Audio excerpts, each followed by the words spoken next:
Good morning. Let me turn up my volume.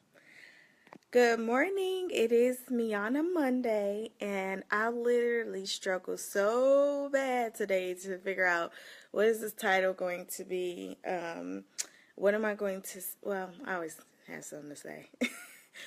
Gift and curse, okay?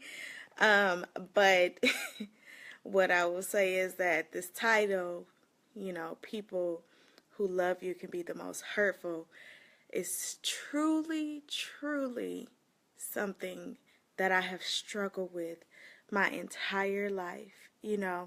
As a young woman, or girl, whatever you want to call it, ask anybody else, no matter how beautiful people think you are or how great people think you are always, judgmental of yourself.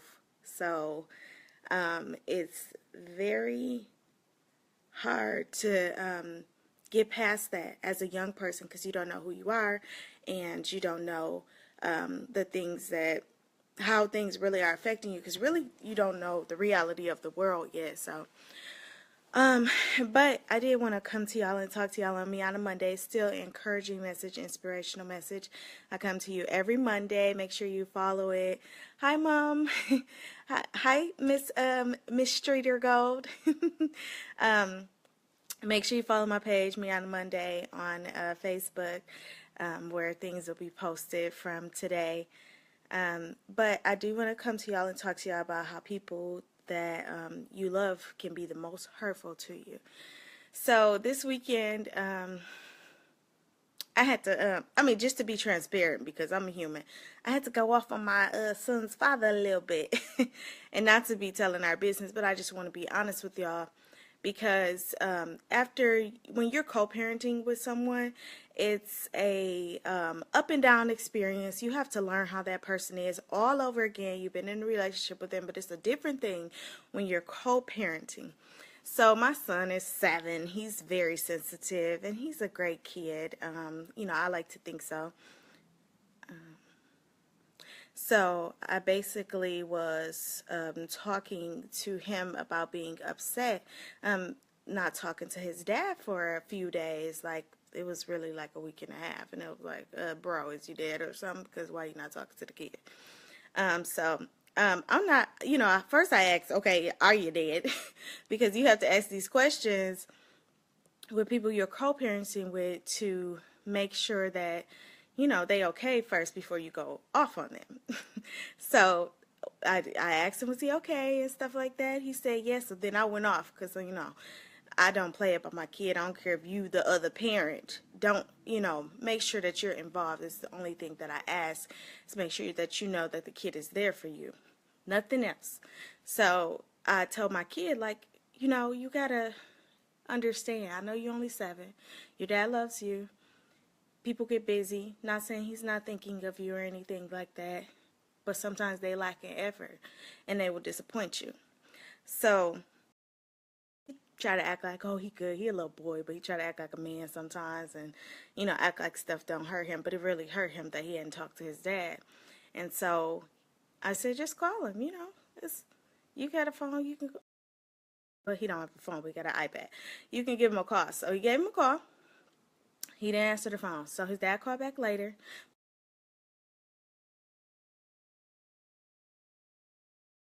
Reconnect. It says, I had already went off. So he already knew that don't call me. You better call your son directly because, what's the problem? But I told my son that everybody going to disappoint you, baby, in life. Everybody, even me. It's going because you have a standard of the things you want and how you want to be loved and how you feel. And so he basically understood that because, and I told him the only person that won't, the only one that won't is God. That's the only one that's not going to disappoint you because he knows what he has for you and the plan that he has for you. So you can't be disappointed. You have to make sure that you know that people will disappoint you. Don't go in expecting disappointment. Give people the benefit of the doubt because nobody is perfect and they will make mistakes, even me, even your dad. So he understood, because he was really upset and he tried to act like, oh, it don't matter. I talked to my dad when I was, but co-parenting, we live in 2 different states and it's very hard at times because of that. because people get complacent and then you don't have to do as much because he's with me primarily of the time, and then he'll go with his dad.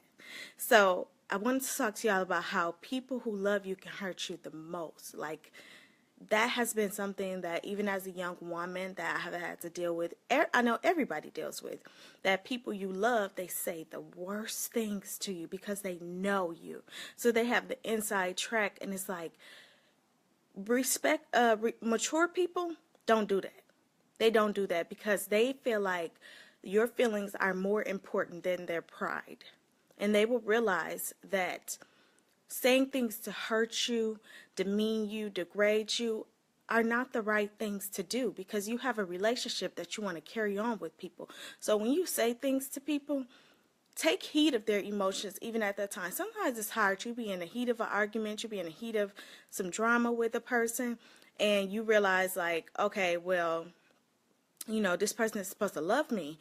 Love is so important in relationships. People don't understand, whether you are friends, whether you are mates, whether you are mother and daughter, father and daughter, son, father and son, mother and son.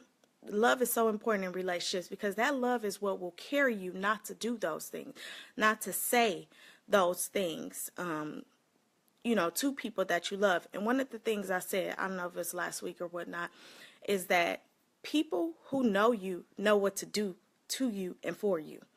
So if people are saying things that are hurtful to you, it might be in the heat of the moment, but at the same time, you have to understand this person knows you, so they know not to do or say those things to you to hurt you even further. It's a line that should be drawn. I don't care what relationship you have, on a point where you don't bring people down or demean them or say things to them. And I have a couple of tumultuous relationships that, of course, you have to keep because they're your family, they're people that you love. But I don't deal with that.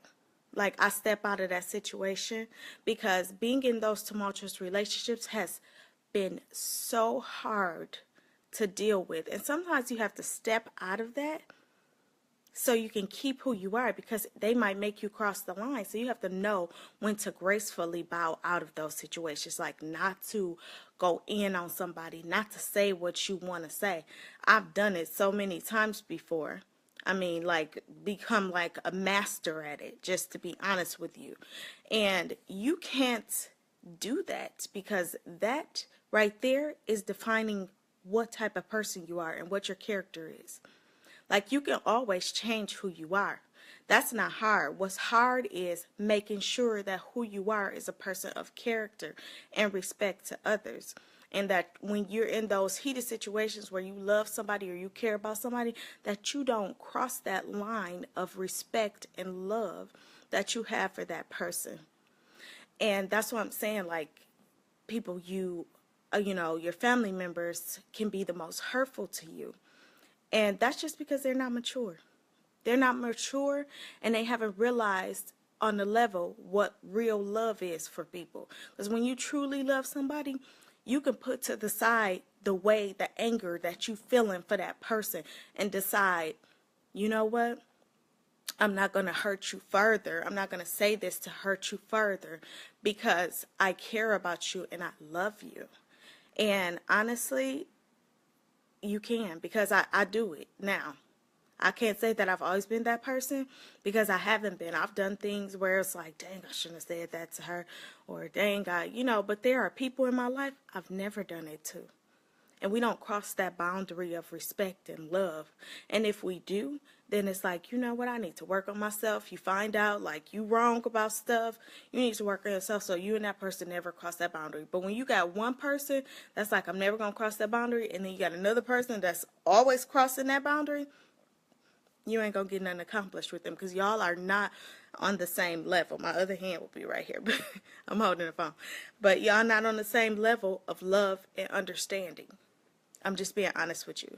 So you have to know when to gracefully bow out with people, because people will take you there, if not above there. And they're not on the same level of love and understanding and respect that you have. Y'all boundaries don't mean the same thing. So in order for you to sometimes get past with people that are like that, you have to get away from them. And it doesn't necessarily mean that you have to get away from them physically. Sometimes it does, but sometimes it means that you have to get away from them emotionally and mentally. Like that might be somebody you have to talk to less. Or when you see that things are going awry, that you just kind of step out of the situation.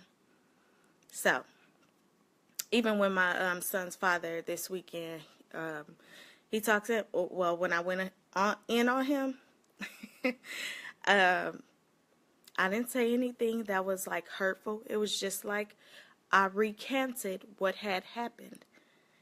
And he knows if I'm like making a complaint or saying something about something, I'm gonna need you to fix that, because I don't have much to say about nothing. Because one thing I've learned, that when you have kids, especially as a woman, those are your kids. So you make sure that you take care of them, and anything extra is extra. So my kid wants for nothing with me, and if his dad have to do something or his dad does something, then it's always extra. And I've been blessed to be able to have that opportunity and be able to just,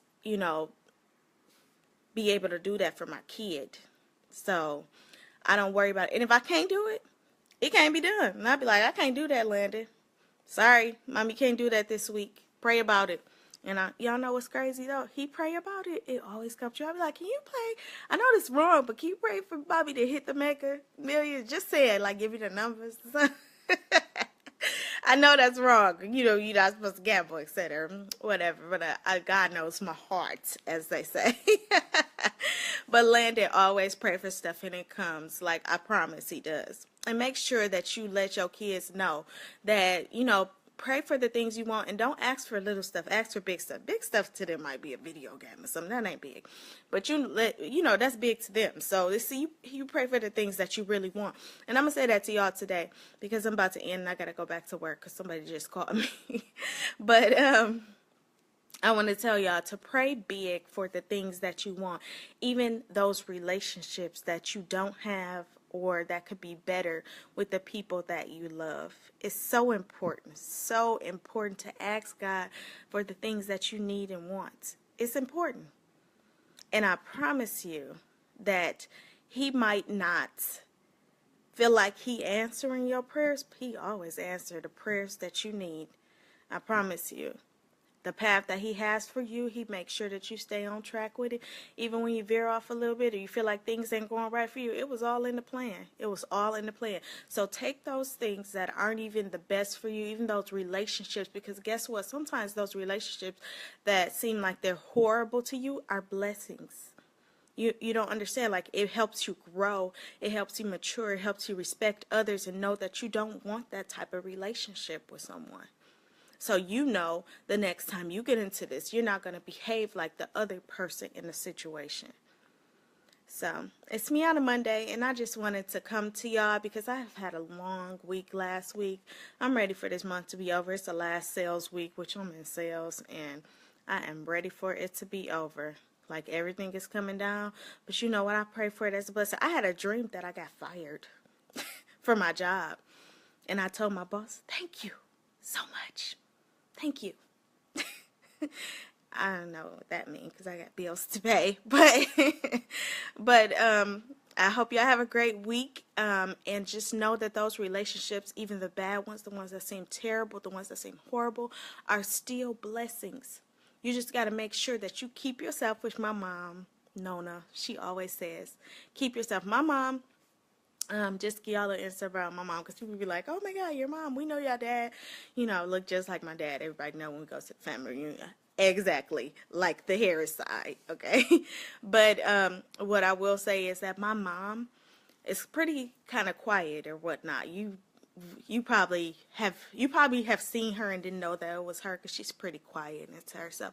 But one thing, she has a lot of life lessons, like definitely not perfect, because none of us are. But a lot of life lessons that I have learned from her, even things on what not to do, from behavior and stuff, because women are primary teachers in all relationships that they have with their kids. I don't care what you say. Like they say, I don't care.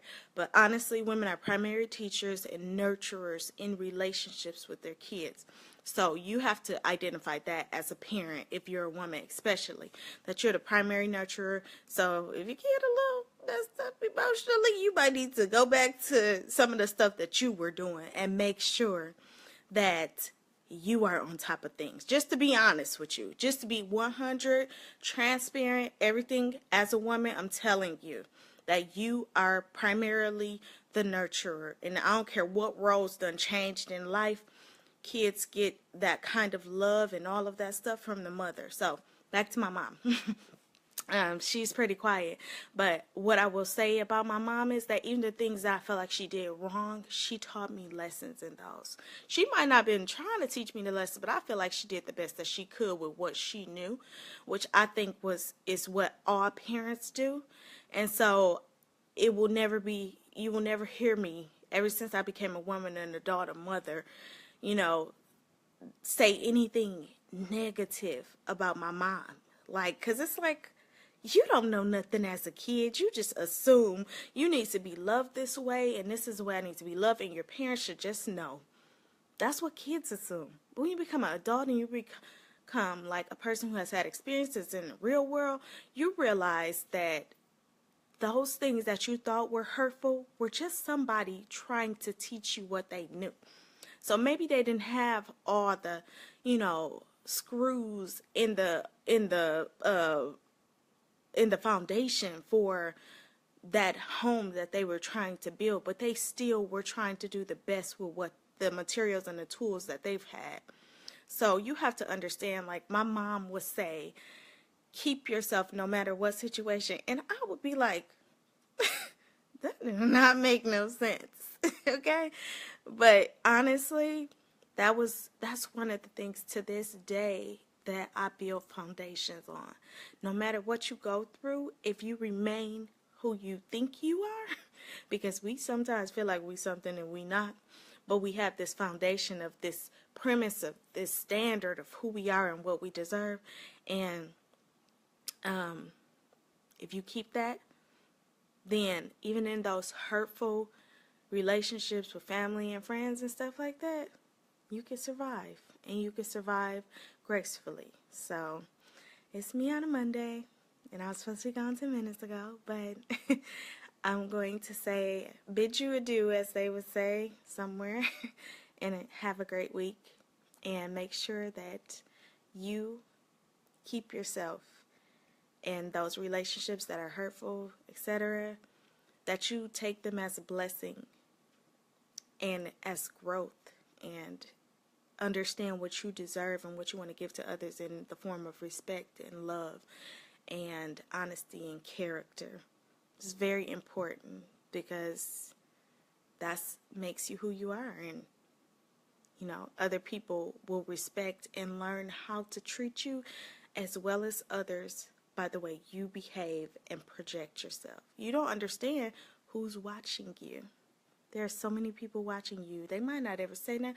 They might not ever comment. They might not even watch you at the time you think they should. But those who are older, younger, same age, all of that, they're watching you. And they might not see everything you do, but just know that they do see it. So have a great Monday. Have a great week. And I wish y'all the best. I'll talk to you next Monday. Have a good one.